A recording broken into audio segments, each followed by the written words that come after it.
Welcome back. President Trump will address the UN General Assembly this morning as world leaders grapple with the ongoing wars in Ukraine and in Gaza. Now, a majority of UN member countries have formally recognized a Palestinian state, putting them at odds with the U.S. and with Israel.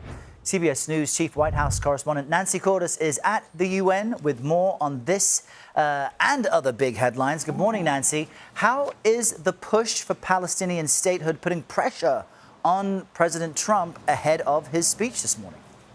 Good morning, Errol. Well, it means that the president comes here to the UN today in the distinct minority on this issue. And while there has always been a lot of global support for a two-state solution between the Israelis and the Palestinians, Western allies have always been more cautious, out of allegiance to Israel. But we've been seeing this sea change of sorts over the past couple of days.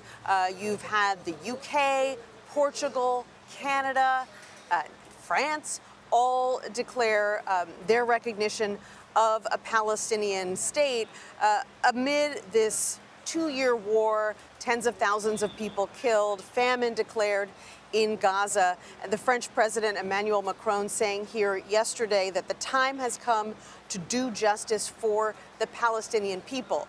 Now, none of this is likely to sway President Trump. He has long argued that declaring a Palestinian state would be a reward to Hamas for its assault on Israeli civilians on October 7th, 2023. But it does change the politics of the issue a bit. He's going to sit down with Arab and Muslim leaders here at the UN today to discuss ways to bring the war in Gaza to an end after so many attempts at a ceasefire have failed. And Nancy, Russia's war in Ukraine is also expected to be a major topic of discussion. We know that President Trump recently said, while on a state visit to the UK, that Vladimir Putin let him down, and this is post-Alaska summit. What should we watch for there?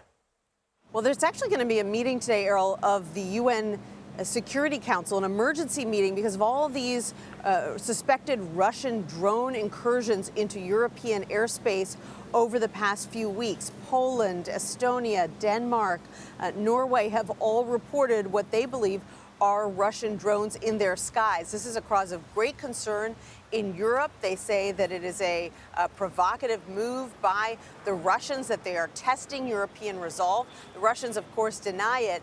But the question is this a new form of Russian aggression? That's what they're going to be discussing today, even as the president sits down with the Ukrainian leader, Volodymyr Zelenskyy, on the sidelines of the UN meetings. Yeah, that will be one of the many important meetings today. Nancy Cordes will stay close to your reporting. Thanks so much.